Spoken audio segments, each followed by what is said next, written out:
Welcome, and welcome again. This is the Product Uncensored show with your host, Colin Pell. There's nobody else here, so obviously that's me. And this is episode 10, and this is really a milestone for me personally. I never thought I'll be doing this, let alone be doing this for 10 episodes. So thank you so much, everyone, for your support, for your feedback, and even your constructive criticism. It has really helped to make this show that much better. Please continue to support by clicking on the subscribe button below. Also, click on the bell that's next to the subscribe button so that you'll be notified immediately when our new episode drops. We're also on all major podcasting platforms such as Anchor, Spotify, Google, and Apple. So please do follow us there as well. And I also want to take this time to thank everyone who's been following me on LinkedIn and giving suggestions for guests on the show. Our guest today is actually one of the suggestions from one of our listeners. So thank you for that. And of course, this being the Product Uncensored show, every episode is special. For a start, check out my background. I decided to do something different. You know, it's a milestone episode, so I thought I'll freshen it up a little bit. Let me know your comments and yeah, whether you like it or not. Okay, that is enough small talk and introduction. I want to go straight into this. We have a very special guest once again. Our first guest who is based in Dubai. And yes, I know you're going to give me brickbats because the show is supposed to be leaders from Southeast Asia, but I'll tell you why this still fits within that definition. He's currently the Chief Product Officer of Talabat. Please welcome to the show, Yi-Wei Ang. Thank you so much for having me today, Colin. It's really great to be here. Fantastic. Yeah, and thank you so much for really being willing to do all the things that we needed to do, and especially from all the way from Dubai. Now, before we go into all the good stuff, right? So I promised the listeners I'll tell them why this is still legitly within the realms of Southeast Asia. So I'm going to start with, Yi-Wei, where are you from originally? Yeah, originally born and bred in Malaysia. So I grew up in KL. I was there for about 12 years. And then my family decided to uproot and we moved all around the world, Hong Kong to China. And then I did my undergrad in Canada and worked in the US. So, and most recently, prior to Dubai, I actually lived in Singapore for the last few years, building a product organization in Singapore as well. So it's great to finally be back and virtually connected with the Southeast Asian crew. And it's great to be chatting product once again. Very nice. So you see, guys, Yi-Wei was definitely someone when I got the suggestion, I knew I wanted to get on the show.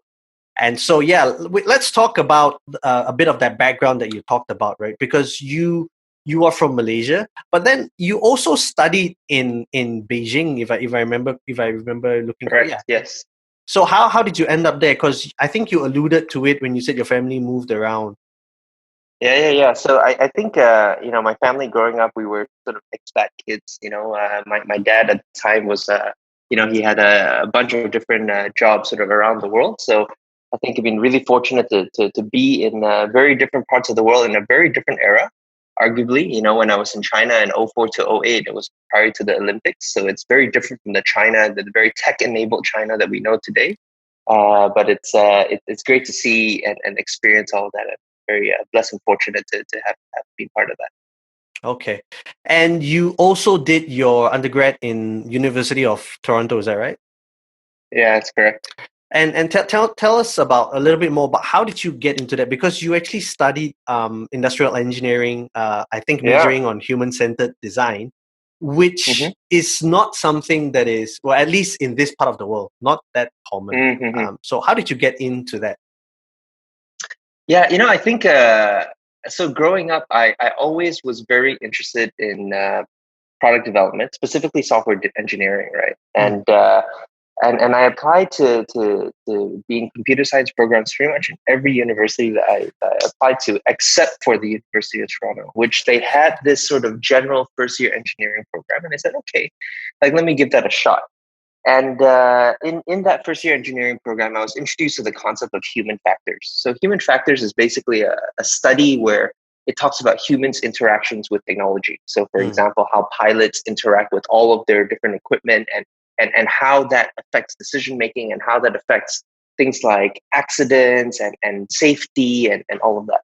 So I got really interested in that field, and somehow stumbled into the world of human-centered design, which I don't regret at all. I think it's a fantastic foundation to product development, and it builds a whole new level of understanding and empathy of your users, which I till today still feel is a very important part of the work that I do. And so let's talk about that software engineering part that you said you were interested in. What sparked that interest? Was it because of what your parents did, or was it influenced by the people around you? Yeah, I think I remember the most influential thing that happened was when I was about 6 or 7, my uncle at the time was doing engineering school, and he was learning programming. I remember it was still in the terminal back in the day, and I remember going to his house, and he showed me how he developed a sort of GUI calculator, which you can press things and add things, and I was like, wow, like you can just do things by typing things in a notepad, and something just mysteriously show up. And I think that sparked a real interest in me sort of being able to see that, wow, like you can really in the software world be able to create something from nothing. And I thought that was super super cool. And so when I was a teenager and through high school, I just started building things, not for anyone per se. I just built things for myself, and ever since got stuck into the product world and never left. Wow. Okay. That is so cool. Like, because I try to sort of contrast that with, when I was growing up, it was so different, right? All I wanted to do was, it's like, hey, computer is cool, and therefore, one of the things I still remember when I was young, I was telling myself, hey, I want to be a webmaster. It's like, wow, it's this big thing. Then after that, you turn out, actually, the webmaster is not really that big a deal at all. So. Yeah. It was a different time, huh? I remember that. Yeah, correct. The days of the dial-up, the all that,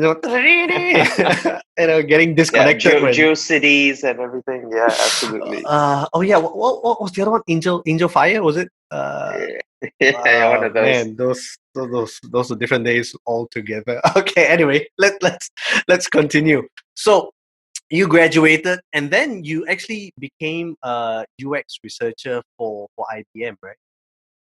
Hmm. Yeah, Yeah. so I mean, my first job ever, it was actually an internship contract, a relatively long one for about a year and a half.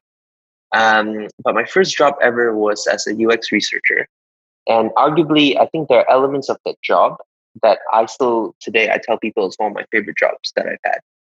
Because as a UX researcher, your only job is to just be the loudest voice and the most accurate and most representative voice of your customer. And I found that to be so empowering. I found it really empowering because you know everyone in the organization relies on you to make some of those analyses and inferences, which I think is really powerful. And I think that especially in really large organizations, the voice of the customer can sometimes be really diminished because you think about your business objectives, you think about any number of things, but you don't really empathize very, very well with the end user. And for a year and a half, my job in and out was prototyping, talking to users every day. We even had a really cool, actually in Toronto, a UX research lab with with one of those one-way mirrors where you Oh, could do an interview and have a recording on the other side. Like it was a very really nice. really cool experience. And I thought it was just a really really good introduction and foundation for what I think product development is really about, which is solving problems for real people. Hmm. Wow. I think you're the first person I know who's actually done the user researcher role up to the point of that the two-way mirror, because Mhm.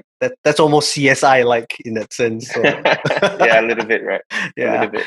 yeah. But then, so the interesting part is because you were UX researcher, and then you went to start your own company, but then you then became a product manager, right? Person, yeah, absolutely. How did you, or why did you Why make did that that happen? change? Yeah. I think I think the biggest jump from UX to product is a really interesting one because I think that when I was a UX researcher, what I found was that my output was a report. I came up, I was really close to the customer, but the end of the day, like my deliverable or what my biggest impact was is like, hey, here, I'll make as much noise as possible and be as representative as possible about my customers.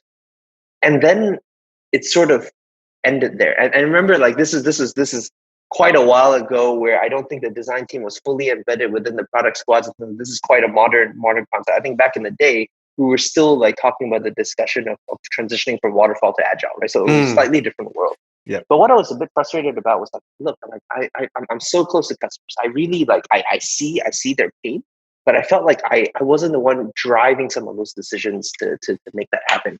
Yes. And I think that was a little bit frustrating. And so I said, okay, look, like if I have a foundation in human-centered design and foundation in research, could I take this as sort of a key foundation and move into product and help sort of push things over the line? And it worked, and it worked quite well. And I felt like that transition to product was actually quite natural for me. And I still today, like I really do believe that people coming from the design world make really, really good product managers. I actually think so. In fact, one of the things that I like to talk about with peers, especially with people with design backgrounds, research backgrounds, is actually how can product management and design, or UX and research sort of work better together. I liked what you said. Back when you started, it was in the day where research and design wasn't really embedded, and to be fair, right, even today, I would still say that at least in Southeast Asia, I won't talk about the rest of the world. I still think that it is still a very hand-off-ish kind of way of doing things, and I really think that having teams that have an embedded or rather cumulative strength of product manager, design, research, everything all in, I think makes together with engineering, of course, makes it that much more effective. So I think I want to pick your brain on that a little later if we have time. Sure, absolutely, yes. Yeah, but coming back to when you transitioned from UX into product manager, so there was a stint in between where you were co-founder of your Next Career Network, right? Yeah. Can you talk a little bit about that from the context of why do that, and then why from there go to product Absolutely. management? So actually, this was an interesting one because between my IBM stint and my full-time role, I basically had to go back to school for one last year. I said, okay, I think between me and a couple of friends, what we wanted to do is, having worked in bigger tech companies and coming back to the last year of school, we said there's a really big opportunity for students to get exposure to opportunities. And one big gap that we saw, and this was in Canada back in the day, it's no longer the case because I think we've really bridged the gap. Not us, but I think as a whole, the tech ecosystem is a lot more connected. But back in the day, it felt like all the action was happening in the States and the Valley, and there was a lot of hiring happening there, but a lot of it didn't sort of trickle into other parts of the world. And so as sort of students in the Canadian university system, we said, okay, like, is there a world where we start bringing some of these companies a bit closer to students and help students sort of bridge the skills gap that they needed to work in some of these companies? And so I spent about a year and a bit working just on that. And for me, what was really cool about that was, we had a team of, 30 or 40 students running this non-for-profit. And it worked really well. I mean, we had we connected thousands of students with hundreds of companies in the span of a year, and probably help a lot of people get jobs as a result of that. And the organization is still humming and still running today, and it's really cool to see how that's evolved. Very nice. Okay, so that was something that you did in your final year of school, and then Yeah. Right. Okay, and then you joined Microsoft as the product manager, right? At that point in Yes. time in Microsoft, were you a single contributor, individual contributor, or were you handling a Yes, I team? was. Yeah, I Okay. was. The story around that is really interesting because I joined Microsoft in their developer division. So this is one of those things where, like, I was a software developer a little bit when I was a teenager, but then very much swung towards the research side. So, like, sort of shed my technical skin. And the thing about when you join a big company, tech company, is oftentimes you don't get to choose what team you're on, right? So I interview, and then at the end they're like, okay, you got a role for PM role at the developer division, and I'm like, oh no, this is the one audience that I feel like I won't be able to build great products for. Mm. That being said, I think it was super character building, because what you'll find out is that software developers are probably the most vocal and the most opinionated people to build product for, because they always believe, and probably true, they always believe that they can probably build a better product than you can for themselves, right? So I thought it was for about 2 and so years building for software developers was very, very character building. I really trained your empathy skills, your ability to sort of listen well and deal with arguably a very tough crowd. Yeah. I think it's a very interesting one because it would have been a very technical role as well. Was your role customer facing in that sense, or was it really just to deal with the development team? Yeah, I think it was customer facing to a degree. I think so. For about a year and a bit, I was building the Microsoft Developer Network. As you guys remember, back in the day, documentation was really big. We used to, for example, even like send documentation out on CD. Yes, But yes, anyway, yes. then it transitioned online to this developer network, and we were building that. We were building the developer community. We were building the code sharing platform back in the day. Like we had our own Wow. before the glory days of GitHub, right? Which Microsoft eventually acquired, but it was before those days. Mhm. And so we were building that, and we were building the community for .NET and Microsoft Stack developers. And so yeah, that was a lot of fun. Okay. So now let's get to the part where you land back in Southeast Asia, because I believe that after that Yes, you joined TradeGecko, right? TradeGecko. That's right. So what made you want to come back, by the way? Because Hmm. usually most people want to stay there and build your Yeah. career in the valley, because that's where all the hip and sexy stuff is happening. But you came back to Singapore instead in that sense. Yeah. I think this might be a theme that maybe can explain why I moved to Dubai as well. But I think so. Besides family reasons, being a little bit closer to home, having family in Singapore, having family in Malaysia. The second reason is, when I started visiting and coming back to Singapore for my holidays and meeting with founders and meeting with other product people, I realized, wow, like this, back then, this is 2013, 2014. It's like, oh, okay, like we're pretty far behind, Mm, like at that time, I was still trying to explain what product management was all about, right? And going, and I was like, okay, like this is pretty untapped. And one of my holidays, I came back and I started getting a little bit more active in reaching out to some of the founders, and I reached out to the founders of TradeGecko, Cameron and Bradley, who are still today still friends, really good friends. And we had just a bit of a discussion around where they were, and that was right when they just had raised their Series A, so arguably mm. really, really early. And I felt that it was a really interesting opportunity for me to sort of take on a very different kind of role in the startup scene, and be part of that growth in Singapore. Were you the first product hire? One of the first, one of the first. Yeah, I was probably PM number 2 in the organization. But yeah, that was early days for sure. Yeah. And you bring up a good point, because you were saying that, when you joined TradeGecko, it was basically a startup. And I do believe that before that, you were working for, really big enterprise level or stage companies. So how big was that transition for you in terms of the role and also the company culture from Yes. a product manager's perspective? The funny part is that I felt like the transition was super easy.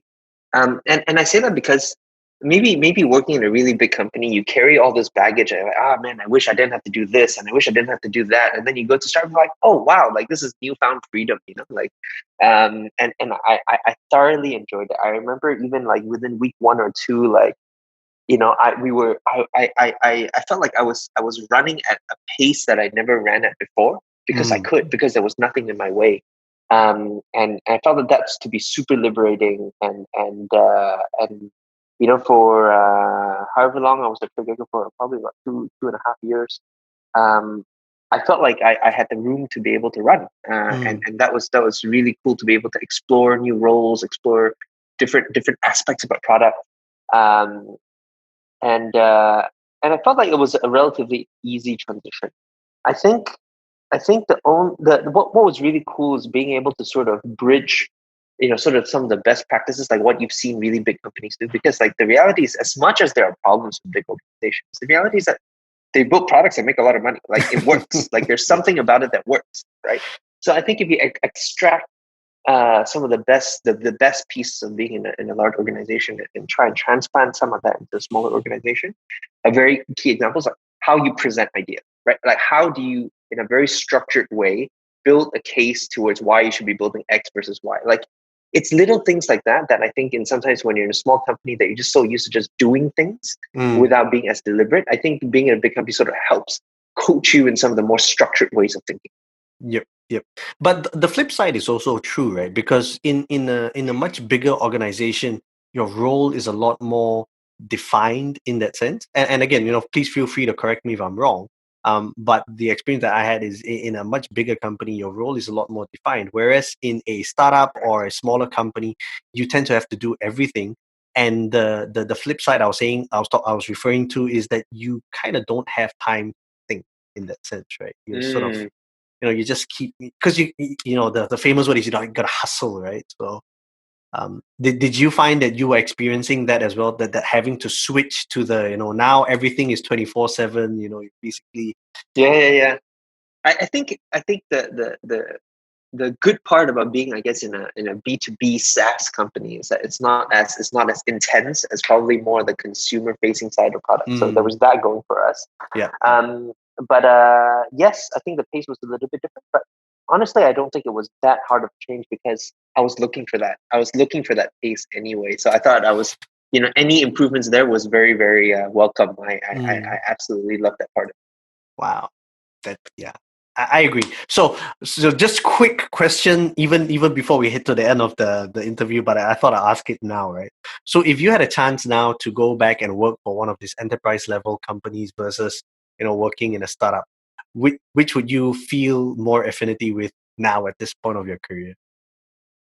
Somewhere in between. I think where I am now, like I think so here's my belief, right? Like I don't believe it's one or the other. I believe that as you go through life and as you go through and pick up different experiences, it's very much about what you make out of it. If I had worked at a big tech company for another 5 years, would have been wrong? I don't think so. I think I would just have picked up different things along the way, and that's how I look at it.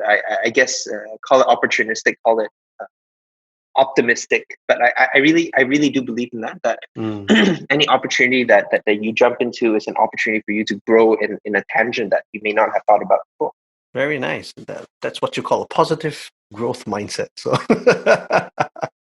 yeah. And in TradeGecko, you actually moved on from being an individual contributor to being a team lead, I believe. So you became the head of growth, and it was fairly quick transition as well, about a year, and then you moved into that. So was that where you became a sort of a people manager as well? Yeah, so I had a few different roles at TradeGecko. First as a PM, then leading the growth organization, and then back to being director of product. I think the thing about a startup is that it's flexible, right? Like everything moves quite quickly, and yes, that was my first people management role.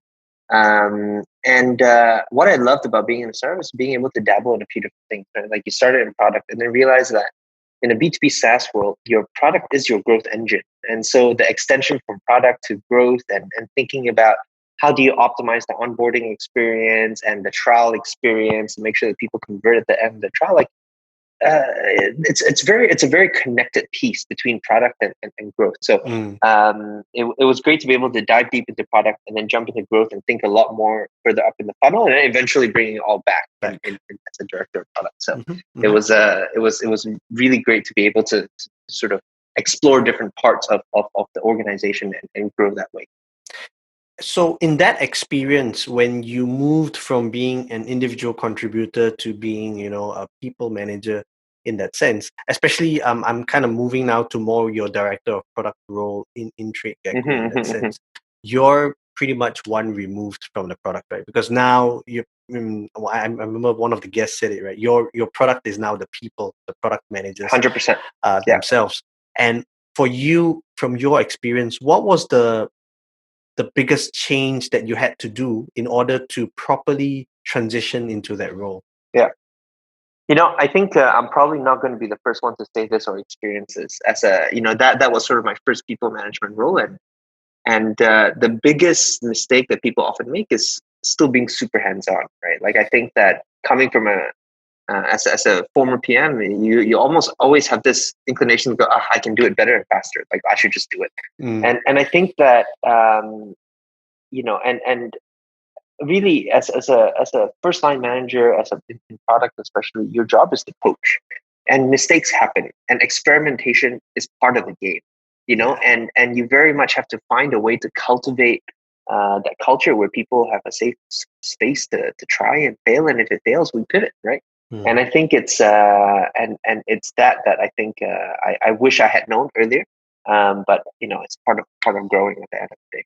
Okay, but I don't think, well, thankfully in your case, it looks like it didn't hamper your career too much. And of course, like you said, failure is part of learning. So I think that no harm done in that sense, right? So, but I suppose that if you could go back and do some things different, because you were saying that you wished you'd learn this and that. What are some of the things that you would do different, especially transitioning into that leadership role? That's something that I find that with the product world these days is that we can be a bit ethereal as a community. Like, I think it was correct to start pushing everyone towards thinking a little bit bigger, a bit more business minded, customer minded, big picture, outcome centric. Great, but I think in a lot of senses, thinking bigger came into conflict with execution excellence. I think those two people were sort of saying, okay, let's focus so much on the big picture. And I think as a product person back in the day, I think I pushed the team to think a lot more on the strategic side, which is correct. But I think that one thing I wish I focused a lot more is building systems that help the team build routines to execute a lot better. Because I think at the end of the day, you can have as much strategy as you want, even if the direction is correct. If you don't execute well enough, so what? Like, it's not, rubber's not going to meet the road, right? Yeah, that's very true. Wow, thanks for sharing that. That's really very candid in your assessment. So yeah, okay. And your team in TradeGecko, how big was it by the time you left TradeGecko? Yeah, I mean, we were a very lean team, right? I think we had like 4 or 5 people in product and data at the time. It was super lean. Thinking back, I think we were running a lot of things with a very, very small team. Yeah. And did you have a UX team as well in TradeGecko under yourself? Yeah, I had a great counterpart, which was our design director, who I worked with very, very closely on that side of things. Yeah. Okay. So great. So this is where I can jump back in to what I talked about earlier in the session about UX or UX and product. So in the case where there's a director of product and there is a head of design or some equivalent of a peer in that sense, how do you make that work well in that sense? Instead of it being a clash of who shouts the loudest in that sense, but to really come together to find out what's best for our customers, what's best for our users. I have a few thoughts here. One is, I think a lot of it is structural, right? Like, if it becomes a handover experience where design does something and hands over the product, I think it lends itself to a lot more conflict.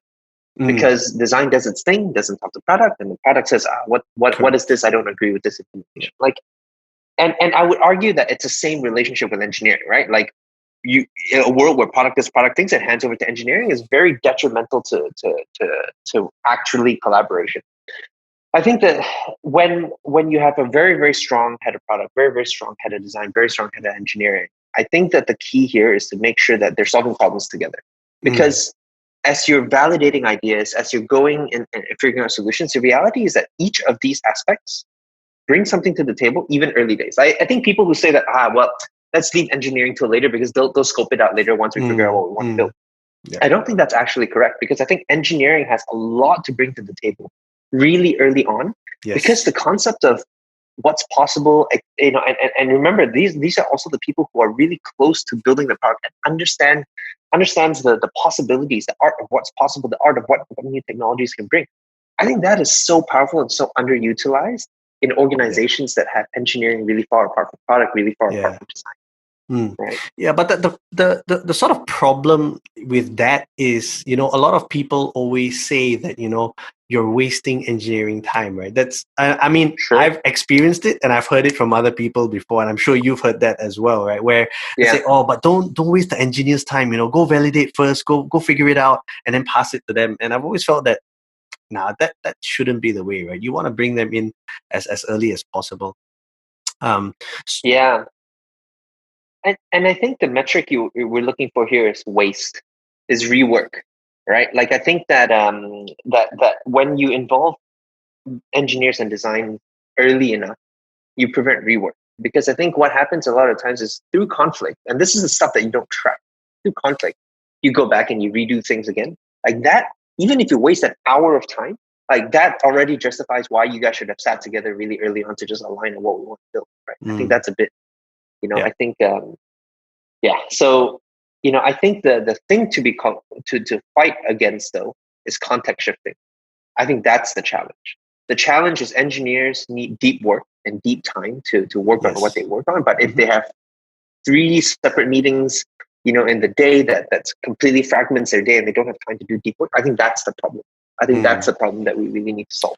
Mhm. Okay. Okay. Now coming back to sort of this sort of working together to solve problems, between now if you said it, design, product, and engineering as well.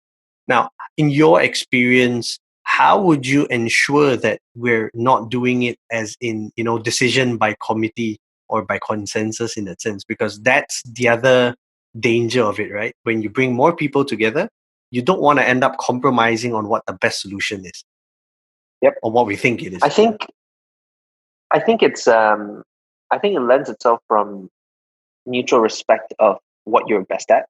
I think that, for example, at Talabat, we recognize that there are very, very strong opinions, and in a good way, right? I think heated discussions happen, but we also sort of lean on each other's expertise Mm, to drive some of the key decisions, right? Product to drive scoping and what to be built and the direction that we're taking, design to figure out how it should look. I defer to our design team to make those decisions, and engineering. I may have an opinion, but it's an opinion, right? Like, I mm, think having clear demarcations of who calls what shots is really important. And I think that um, it starts with mutual respect. Like, you have to truly believe that your counterpart is really the best at what they're doing. And if not, I think you have a bigger problem that you need to solve. mm. Okay, okay. Yep. Very well said. Very well said. Okay, and so now let's move on to the next part of your journey because from TradeGecko, you then went to Dubai. Um, Dubai, yeah. yes. How did that happen? Yeah. So the story here is quite a long one. But a few years ago, I spoke at Tech in Asia. In Tech in Asia, I did a session about sort of the principles of product management and going through some of the key pillars that I thought were important. And in the crowd is this guy. His name is Dominic, a very good friend today. Dominic is an advisor. He's based out of the UK, but he was advising startups in Singapore, he's advising startups in Dubai. And at the time, I was also teaching product. I was teaching in General Assembly. Mm, A good friend of mine, a good friend, Frankie, and I started a consulting company at the time, and as well. And in that time, I was introduced to a company in Dubai called Property Finder. And what they wanted to do was they wanted to build that truly product organization with design, with engineering, working a little bit closer together, introducing OKRs, introducing experimentation, and they were my first and last consulting client. So what worked out really well is in the Middle East, the weekend is Friday, Saturday. So I actually, because it's offset, I could actually come and consult without even taking a day off. So it was quite nice. And so I flew here. I checked out Dubai. We consulted for Property Finder for a little while, for a few days, and a couple months later, they sort of reached out to say, "Hey, like, would you be interested to come in and build our product organization?" And so so Dominic introduced me to Property Finder, and Property Finder at some point asked if I wanted to stay.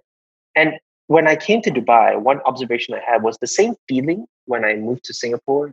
When I first sort of went to Singapore a bit more often in 2012 and 2013, about how I felt like the tech scene was still very early days, still very much evolved.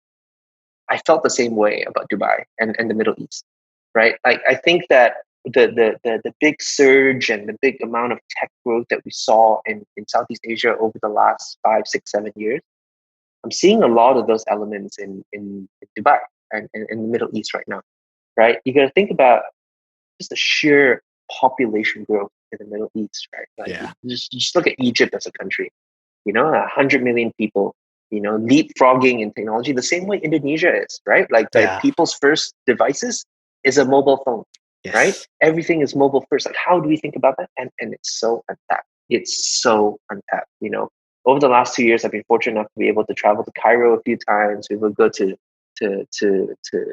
Riyadh in Saudi, to be able to sort of be involved in sort of the different growth markets here in the Middle East. To tell you, like, it's really early days, and for me, being able to sort of be the sort of pioneer generation, if you want to call it, in product and tech, I think it's super exciting. It's exciting because I think that there's some real problems to be solved in a part of the world where people are craving for technologies to solve some of their daily woes, for sure. Wow, very nice.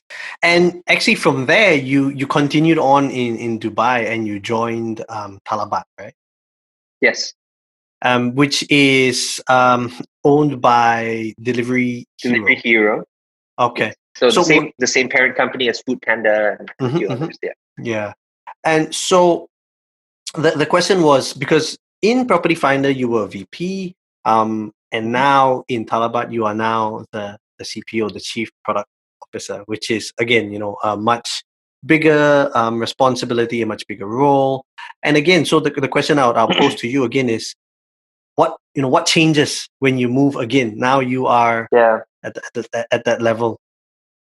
Yeah, I think it's a big change in terms of team size, right? Like, I think Property Finder as a whole, we had 10 or 15 people in product and design. I think in Talabat, I think we're almost at 40 people in product design and product analytics, right? Which is getting quite big. And as the organization scales, A, it's super exciting, to be clear, but B, at the same time, I think you mentioned this already, you're further and further away from the end customer. Yes. So you have to really find ways to still be close to the problems, because if the moment you lose your finger on the pulse, you'll start making some really bad decisions, I think. Right? So I think for me, it's, in good to great, right? Right people on the bus, then the right people in the right seats. And then after that, making sure that they're focusing on the right problems, and then making sure that the right routines in place. I think setting up the team in that order, I think is really important. Once you get right, then being able to get this machine up and running and humming. So, I think what I'm really happy about today is I think we've hired some really, really great leaders. I think it's really important. If as a CPO, you need to be able to trust that your set of VPs and directors are really, really good at what they do, because they're driving some big strategic decisions that you need to fully empower and trust. Because otherwise, you'll be micromanaging in a very, very bad way. So then you bring up a good question, because the question I want to ask you is, how do you keep close to the product and walk that fine line of not micromanaging? in that sense, because that's usually, I don't know, again from my experience, that's usually the big line that you don't want to cross, right? You want to stay close, but you don't want to end up micromanaging as well, or telling people what to do. You want, like you said, you want to give them the space, you want to give them the time. Yeah. I think the reality is, I think what I've come to terms with is I'm almost always not the solution provider anymore. Like I'm not the right person to provide an answer anymore, right? Like pretty much every other person in the product organization has probably thought about a problem space deeper than I have. And that's okay. I'm okay with that. Maybe there's some greenfield areas that I've given a bit more thought in, but like for most of the problems, 95% of the problems, someone has given it a little bit more thought, right? Yeah. And if I respect that and respect that expertise, then my job is to flag things when I see it, right? Like for me, what it is I need to be really close to all the things that if I feel like the team is not looking at numbers close enough, I'll keep an extra close eye because, well, I need to know, right? Like I have a big screen in my office that I flash, especially numbers of new projects that we're running. Like the dashboard is on whole day. Yeah. Right. Like I want to see the number of orders that are coming through for a specific idea that we're running, because I want to be really close and use the numbers to give me a bit of a sense of whether things are going well or not. Right. And if things are not going well, I don't have the answers, but I am happy to sort of flag with the team, have a discussion with the team, and help, be a thought partner with the team. But I absolutely cannot be in a place where I'm coming up with the solutions for the team, because if I'm the one coming up with solutions, I think something is wrong with the process.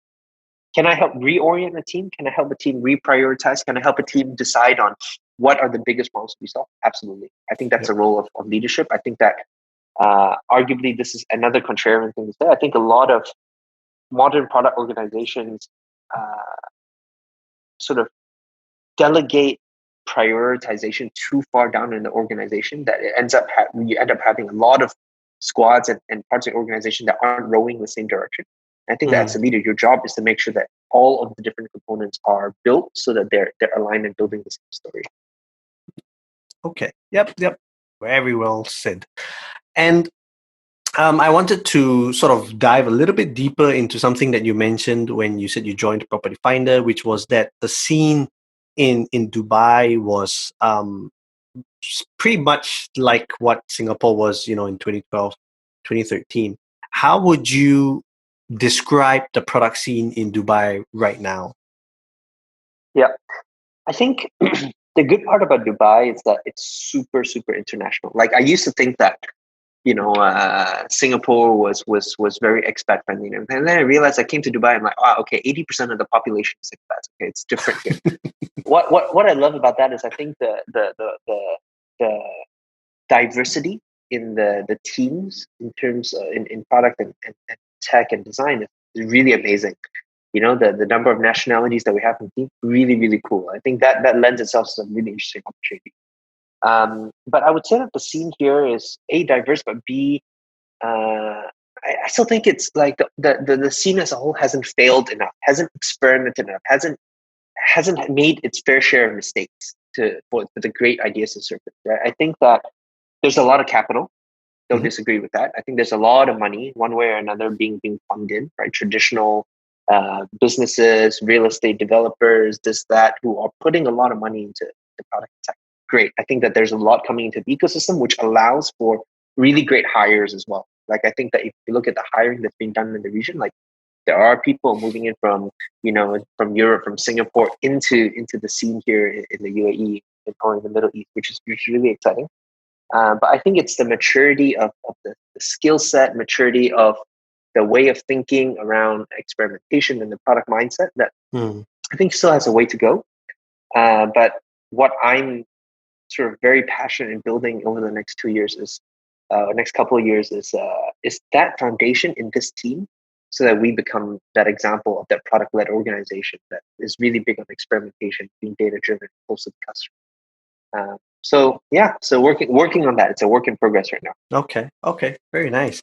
And also, having moved from, because you grew up pretty much as a global, citizen of the world, and then you came back to Southeast Asia, and then now you're in Dubai. Especially from a Dubai perspective, how different is it from a working experience?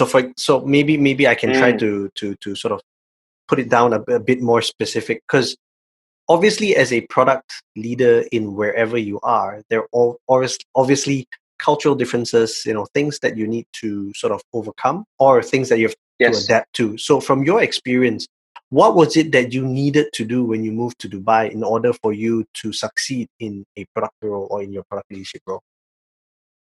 I think, the thing about having worked in very big, arguably Western organizations, right? Whether it's even arguably, I think in Singapore, working in a B2B SaaS company, predominantly for the Western audience, is very different. You make certain assumptions about people's backgrounds and competencies and skills, and I think you just have to throw a lot of that out the window when you come to the Middle East. And I think it's, to give you a very simple example, when I moved to Property Finder, one thing that I was really shocked by is the percentage of traffic of my product that was mobile as opposed to desktop. Like, it's crazy to think about, right? That when people are searching for properties, like 80% of people in parts of the Middle East are doing it on their phone. Like, it's probably not the most conducive way for you to look at property, but you do. And why? Because that's your primary device. That's your primary device. This is how you were enabled, right? Into the internet era. And I think that you just have to challenge yourself a little bit to just not take things at face value and really challenge your assumptions, right? Mm-hmm. To give you another example, we saw a big male to female gap on what devices they use to search for property. Why? Because we realized that, especially in countries like Saudi, you may have more men who are in the workforce. As a result, they're the ones using desktops to search for property, whereas women were using their phones because they're out and about. So, it's these assumptions and cultural nuances that you don't really, historically, at least I didn't really think about. And it really forces you to say, okay, like, don't take it as a problem, take it as a wow. Like that's a really cool observation that we can do something about. Okay. And what about the cultural differences from being a product leader, leading a product team in a place like Dubai? The interesting thing I found is, a lot of people say, working in Singapore, people have really good work ethic. Yeah, I agree.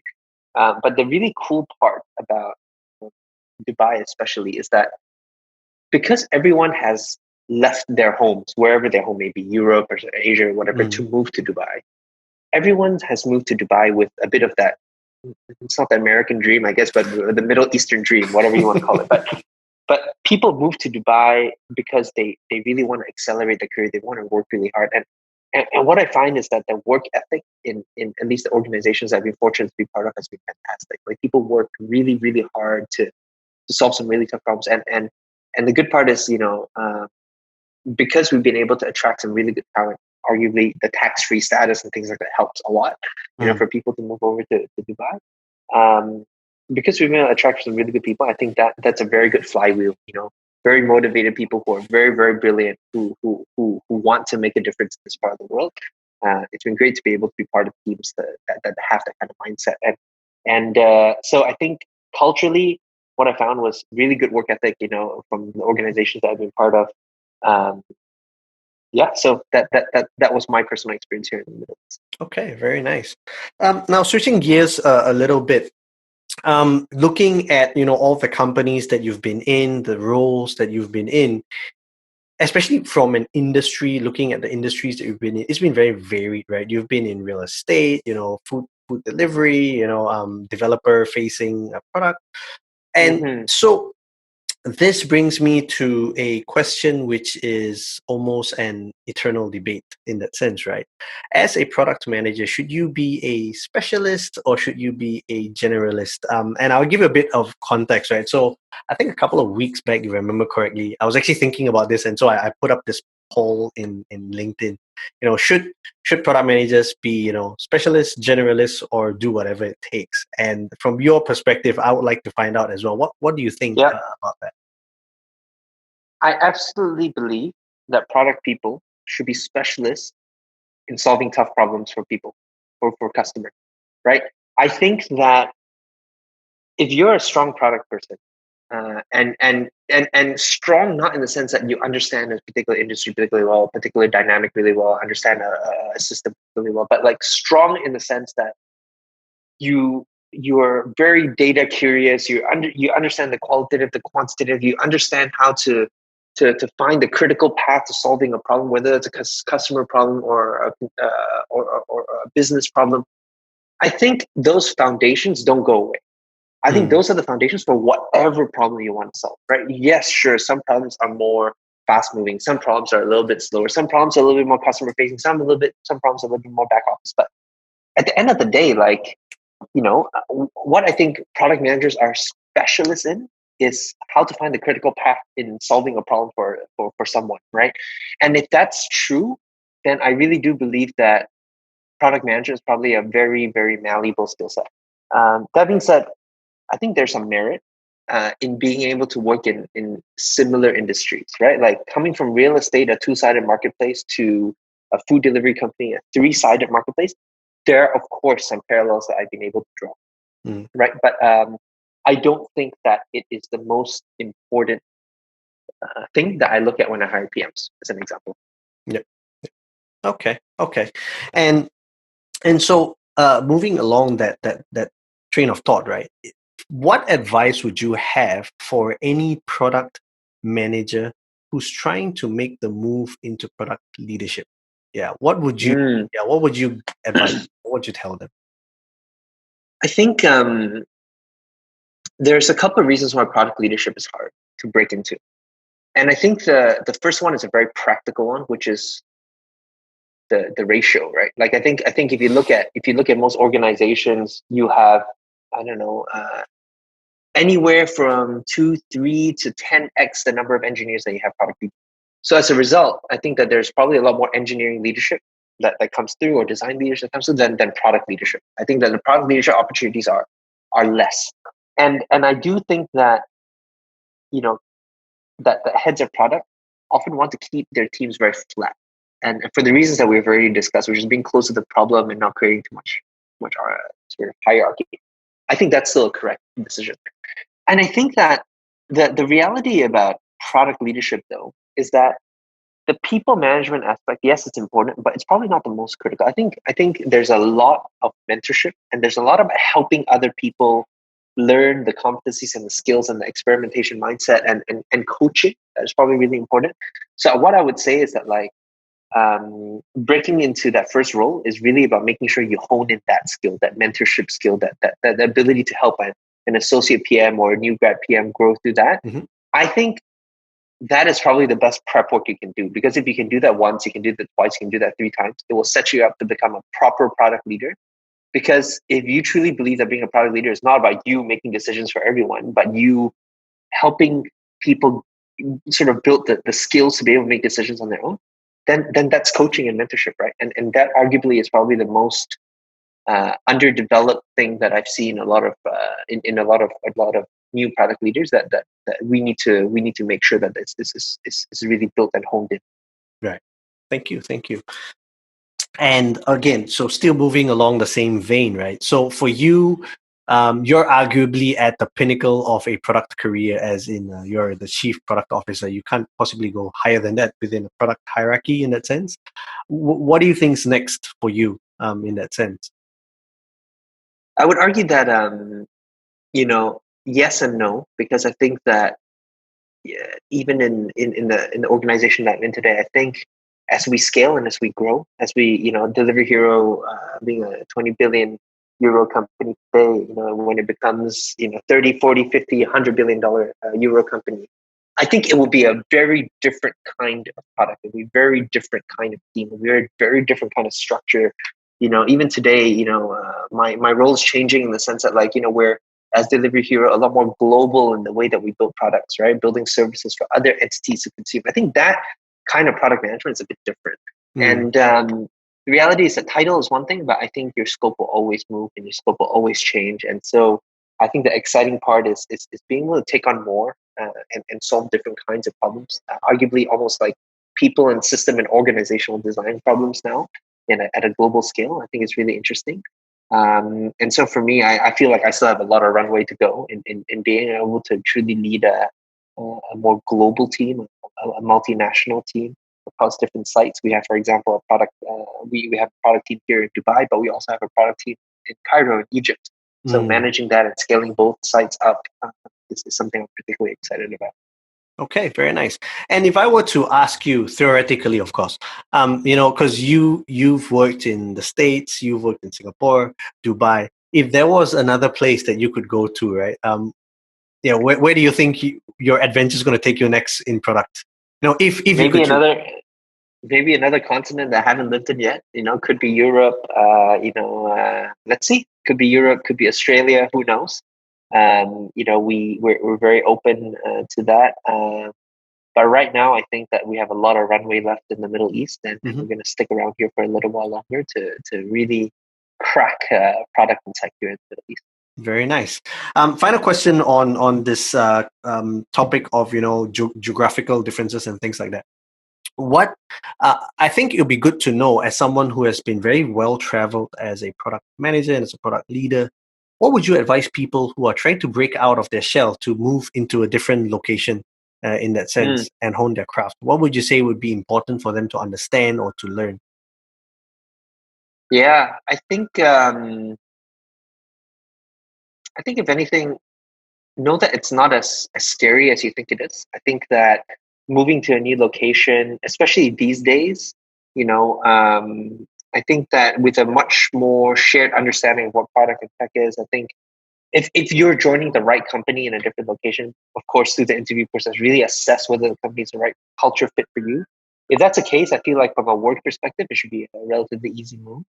But just don't underestimate. I think the only part of your life that you need to not underestimate is the things that you have to do to just uproot your life and move to a new place. So give yourself ample time to settle in. Arguably when I felt like when my wife and I first moved to Dubai, like the first 6 months wasn't the easiest, right? Like you need to make new friends, you need to settle in. Arguably that's actually the harder part. Okay. So don't underestimate that part. But for the work part, if you interview in the right company and test for culture, I think that's actually not the hardest. Okay, very nice. Thank you. And now let's go to the final part of our show, which is I asked you to actually choose a song that would you would recommend to the watchers, viewers, listeners of the show. And you chose a very interesting song and artist. So maybe you can tell us a bit more about that.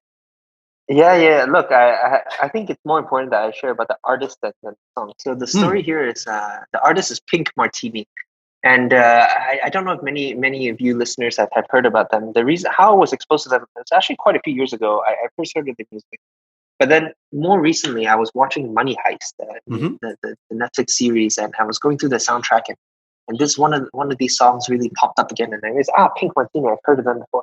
What's really cool about this band is they are from Portland, in the US, and the range of music that they span, from classical to jazz to different languages. Funnily enough, like if you scroll through the YouTube channel, their Spotify playlist, you even find them singing Chinese New Year music. So it's really quite a variety, and I just find it a bit eccentric. Find them really cool, and I find it to be really good background music actually to be playing when you're working. So if that's something that you listeners want to take a crack at, enjoy. I find that they're really cool. And is there any reason why you chose Splendor in the Grass?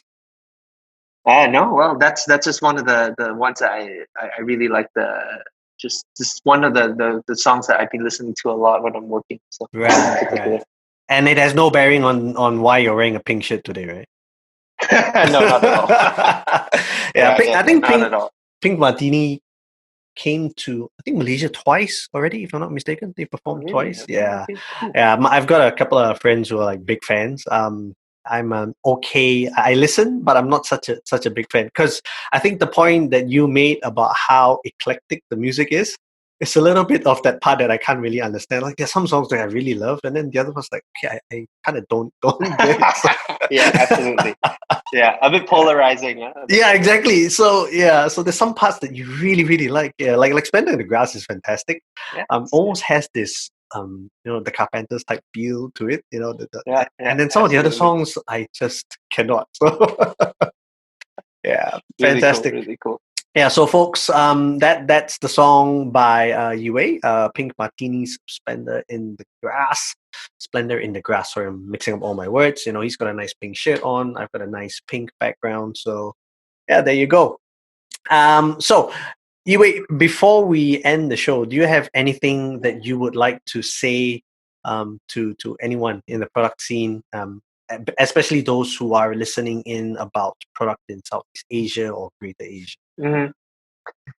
What I'll say is this: I think we are, as product people, we have a responsibility more than ever to really be empathetic to our customers. I think we're in the middle of 2020 now. In case we watch this a few years from now, we may forget where we're at. I think we're in the middle of a pandemic. I think that the world's going through a really tough time for one reason or another. Pandemic, and other cultural issues across different parts of the world. I think that we as product leaders have a responsibility to listen better, to be more empathetic, and to understand that the world is not what it used to be. And we have a responsibility to shape our products and our solutions to make sure that it really helps people solve real problems. And I think that it would be a shame to see a bunch of really bright product people just working on things just because of just because it makes the most money, or just solving sort of ethereal problems, when there are some real solid challenges in the world that we need to crack. And I think that there's a real opportunity for product leaders to show that in this part of the world. Thank you so much for that. So I just want to thank you very much for taking the time. By the way, for the listeners, I'm actually having this session at 8. We started this session at 8 a.m. Dubai time. So Yi-Wei has had to have a really early morning in that sense, to really get mentally prepped for this before we start the show. So thank you so much for that. I want to wish you all the best. And I'm really hoping to hear more about your product journeys and stories, hopefully the next time we meet. Thank you, Colin. Thank you for having me. All right. All right. So, ladies and gentlemen, that was Yi-Wei Ang, who is currently the Chief Product Officer of Talabat in Dubai, in the UAE. And it's been really interesting as him being the first guest to be based in Dubai. And thank you, everyone, for listening in. And I know that we've been going through this season of lockdowns and uncertainty, but please continue to stay safe and continue to stay strong. And I'll see you at our next episode. Bye-bye.